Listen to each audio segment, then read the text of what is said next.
계엄군을 태운 헬기가 서울 상공을 가르고 무장한 특수부대가 국회 창문을 깨고 진입하던 그 긴박한 순간을 우리들은 아직도 생생하게 기억합니다. 민주시민 여러분, 혹시 이런 생각 한 번쯤 해보신 적 없으십니까? 대한민국 헌법을 만든 날인 제헌절이 그동안 왜 공휴일조차 아니었을까요? 무려 78년 만에 바로 올해 처음으로 제헌절이 국가 공휴일로 다시 지정됐습니다. 그리고 이재명 대통령은 바로 이 자리에서 2024년 12월 3일 그 밤 국회로 달려왔던 국민들에게 직접 감사장을 건네고 매년 12월 3일을 국민 주권의 날로 지정하겠다고 밝혔습니다. 전 세계가 K민주주의라 부르며 주목한 이 역사적인 장면을 정작 우리 언론은 왜 이렇게 조용히 넘어갈까요? 오늘 그 현장을 처음부터 끝까지 그대로 짚어드리겠습니다. 시작하기 전에 구독과 좋아요 한 번씩만 부탁드립니다. 대한민국의 헌법을 만든 우리 대한민국 국민 모두의 최고의 약속, 헌법을 만든 날입니다. 그런데 묘하게도 이 제헌절은 그동안에 공식 공휴일이 아니었죠. 이게 좀 이상하다고 생각해 보지 않았습니까? 실제로 각종 국가 기념일이 있는데 그중에 공휴일은 매우 중요하다라고 평가되는 몇 가지 기념일을 기념해서 휴식을 하기도 합니다. 저는 대통령이 되기 전에도 왜 제헌절을 국가 공휴일로 지정하지 않았을까 참 의문이었어요. 그건 각자가 생각할 수 있는 이유가 있을 겁니다.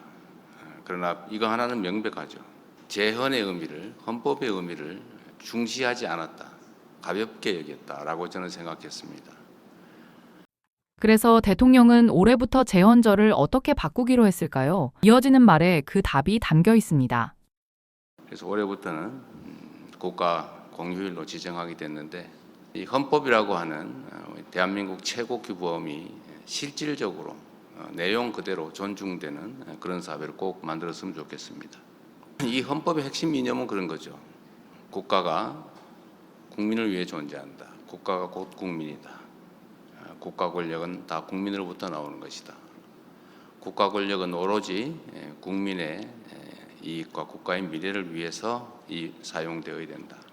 그리고 그 국가 권력의 국민 주권, 이건 사실은 직접적으로 발휘되지는 못하죠. 일상적으로는 국민의 대리인을 통해서 실현이 됩니다. 그 대리인을 선정하는 절차가 이 헌법의 가치가 왜 이렇게 절박한지는 바로 2년 전 그 겨울밤을 떠올리면 분명해집니다. 민주주의는 한번 쟁취했다고 해서 영원히 보장되는 것이 아니라 시민들의 참여와 용기 그리고 연대로 끊임없이 지켜내야 하는 것임을 이 오랜 역사를 통해 확인해 왔습니다. 지난 2024년 12월 3일 한밤중에 선포된 비상계엄은 민주주의에 대한 위협이 결코 과거의 일이 아니라 오늘날 대한민국에서도 언제든지 되풀이될 수 있다는 것을 깨닫게 했습니다. 계엄군을 태운 헬기가 서울 상공을 가르고 무장한 특수부대가 국회 창문을 깨고 진입하던 그 긴박한 순간을 우리들은 아직도 생생하게 기억합니다. 비상계엄 선포 소식을 접한 시민들은 누가 먼저랄 것도 없이 그 한겨울의 매서운 추위를 뚫고 국회로 달려오셨습니다. 덕분에 국회는 비상계엄을 해제했고 대한민국의 헌법과 민주주의를 회복할 수 있었습니다. 혹시 모를 추가 계엄에 대비하여 며칠간 밤을 새워 국회 앞을 지켰고 한겨울 아스팔트 위에서 은박담요 한 장을 나누며 버텨냈고 농민들과 함께 남태령으로 달려가 연대의 손길을 내밀었던 수많은 국민들의 얼굴을 떠올려 봅니다. 위대한 국민 그 밤을 국민이 어떻게 지켜냈고 세계가 그것을 어떻게 불렀는지 이어서 들어보시죠. 여러분께서는 분열보다는 연대를, 폭력보다는 평화를, 침묵이 아닌 행동을 선택하며 대한민국의 민주주의는 흔들릴지언정 결코 무너지지 않는다는 사실을 명백히 증명해 주셨습니다. 자유와 인권의 위기를 맞닥뜨린 세계 시민들의 희망이 되었고 이제 대한민국은 전 세계의 주목을 받는 민주주의의 모범이 됐습니다. 자랑스러운 대한 국민 여러분, 다시는 민주주의와 국민주권이 위협받는 일이 있어서는 안 됩니다. 그 누구도 헌법 위에 군림하려 해서는 안 됩니다. 국민주권정부는 국민이 나라와 주인이라는 가장 단순하면서도 가장 원천적인 그 원칙을 반드시 지켜내겠습니다. 지난 월요일 출범한 빛의위원회를 통해 빛의 혁명이라는 위대한 역사를 오래도록 기억하고 또 기록해 가겠습니다. 매년 12월 3일을 국민주권의 날로 지정해 국민 모두가 그날의 의미를 함께 기억하고 민주주의의 가치가 다음 세대에 영원토록 온전히 계승될 수 있게 하겠습니다.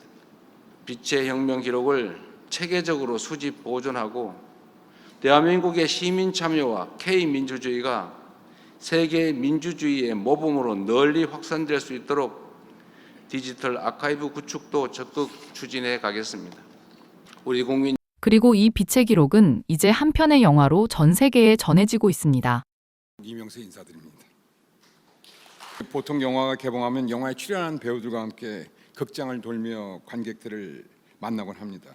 그간 배우들 없이 저 혼자 인사를 드려 못내 아쉬웠는데 오늘 마침 영화의 주연 배우신 여기 대통령님 네 분, 마찬가지로 주연이신 여기 빛의 혁명에 참여하신 시민들과 함께 그것도 13내란에 항거한 빛의 혁명을 기념 개성하는 뜻깊은 자리에서 영화를 소개할 수 있어 너무 기쁘고 이 영화를 위해 영상과 사연, 자료를 전해주신 300명의 시민과 국회 보좌진 1년 반 동안 같이 고생한 스태프들에게도 매우 소중하고 뜻깊은 자리가 될 것 같습니다.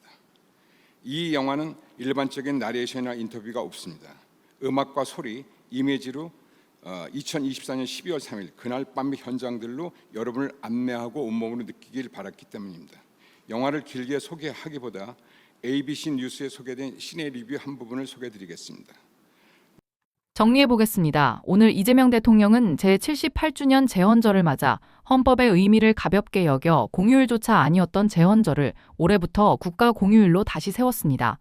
국가가 곧 국민이고 모든 권력은 국민으로부터 나온다는 헌법의 첫 문장을 다시 새긴 것입니다. 그리고 계엄군의 헬기가 서울 상공을 가르던 2024년 12월 3일 그 밤 맨몸으로 국회 앞을 지켜낸 국민들을 기억하며 매년 12월 3일을 국민주권의 날로 지정하고 그 기록을 디지털 아카이브로 영원히 남기겠다고 약속했습니다.